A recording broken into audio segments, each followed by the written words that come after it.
Taxes कोई नहीं देना चाहता, लेकिन इनसे बचने का क्या कोई ऑप्शन है? कुछ केसेस में बिल्कुल है, जहां जीरो टैक्स पे किया जा सकता है। इसके लिए आपको अपनी टैक्सेबल इनकम को 5 लाख रुपए के नीचे लाना होगा अगर आपने ओल्ड टैक्स रजीम को ऑप्ट किया है, और 7 लाख के नीचे लाना होगा अगर आपने न्यू टैक्स रजीम को चूज किया है। लेकिन ऐसा कैसे किया जा सकता है? आइए इसे फिगर आउट करते हैं। इस वीडियो में हम आपके टैक्स आउटगो को मिनिमाइज करने के तरीके डिस्कस करेंगे। पर क्या टैक्स घटाकर जीरो करना पॉसिबल है? यह कंप्लीटली आपकी इनकम और कुछ दूसरे फैक्टर्स पर डिपेंड करेगा।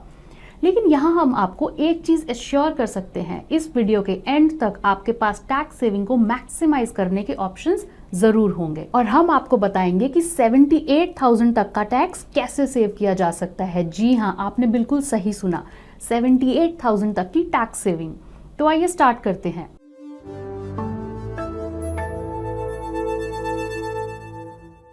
अगर आप 7.5 लाख से थोड़ा ज्यादा कमा रहे हैं तो ये चेक करें कि क्या आप न्यू टैक्स रिजीम में अलाउड डिडक्शंस के लिए एलिजिबल हैं या नहीं। हमने पहले ही 50,000 रुपए के स्टैंडर्ड डिडक्शन को डिडक्ट कर दिया है, तो आप दूसरे डिडक्शंस देख सकते हैं। जैसे कि अगर आप एक से ज्यादा हाउस प्रॉपर्टीज ओन करते हैं तो आप रेंट आउट की गई प्रॉपर्टी के होम लोन इंटरेस्ट पर डिडक्शन क्लेम कर सकते हैं। इसके बाद नेशनल पेंशन सिस्टम यानी एनपीएस में एम्प्लॉयर्स कंट्रीब्यूशन, जो कि आपकी बेसिक सैलरी का 10% होता है, उस पर डिडक्शन अलाउड है। फिर आता है एग्जेम्पशन ऑन लीव एनकैशमेंट, और इसके बाद आपको ग्रेचुइटी या वॉलंटरी रिटायरमेंट से अगर कोई अमाउंट आया है तो उसके लिमिट स्पेसिफाइड होंगे। तो स्टैंडर्ड डिडक्शन और सभी एप्लीकेबल डिडक्शंस को क्लेम करने के बाद अगर आपकी इनकम 7 लाख से कम आती है तो आप न्यू टैक्स रजीम को ऑप्ट कर सकते हैं, जिसमें आपको जीरो टैक्स देना होगा। अब अगर आपकी इनकम ज्यादा है तो आप ओल्ड टैक्स रजीम में अवेलेबल डिडक्शंस को क्लेम करके अपने टैक्स सेविंग को मैक्सिमाइज कर सकते हैं।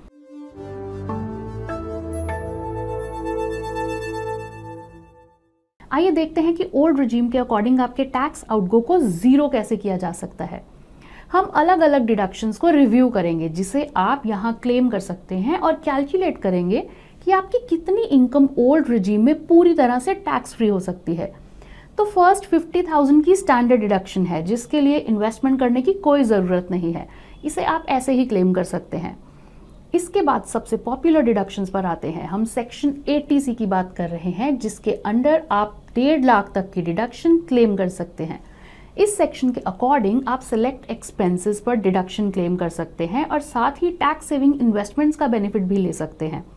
एक्सपेंसेस जैसे कि बच्चों की tuition fee, payment of life insurance premium, और इन्वेस्टमेंट की बात करें तो ELSS fund, select small saving schemes जैसे कि पीपीएफ, सुकन्या समृद्धि योजना एंड सो ऑन, जो 80C के अंडर आती हैं।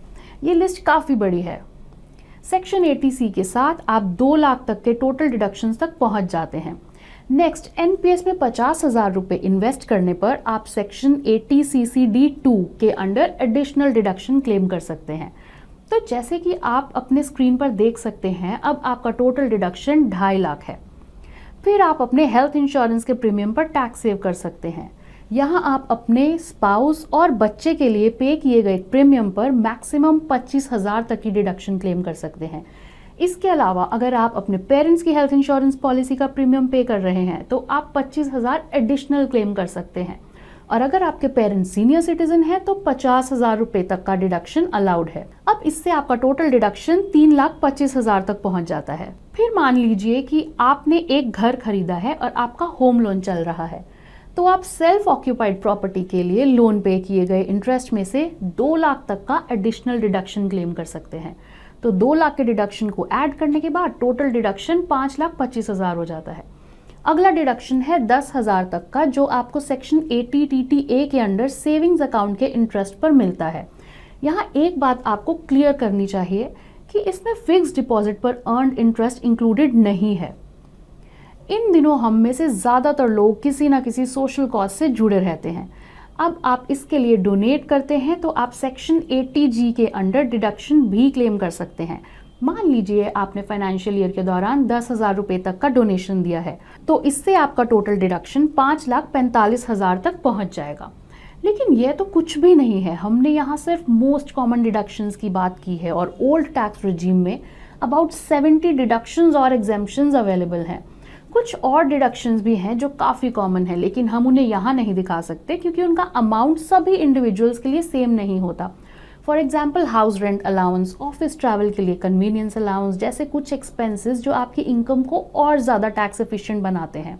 तो ये कहा जा सकता है कि अगर आपकी एनुअल सैलरी 12 लाख के अराउंड है और आप इसमें से मैक्सिमम डिडक्शंस क्लेम करने के लिए एलिजिबल हैं, तो सही टैक्स प्लानिंग से आपकी टोटल टैक्स लायबिलिटी 0 हो जाएगी। और अगर आप इससे ज़्यादा कमा रहे हैं तो आप अपने टैक्सेस को मिनिमाइज करने के लिए ये ट्राई ज़रूर कर सकते हैं। इसके साथ मुझे याद है कि मैंने इस वीडियो के स्टार्टिंग में प्रॉमिस किया था कि आपको इस साल 78,000 रुपये तक की टैक्स सेविंग कैसे करें ये बताऊंगी। तो अब उस प्रॉमिस पर आते हैं।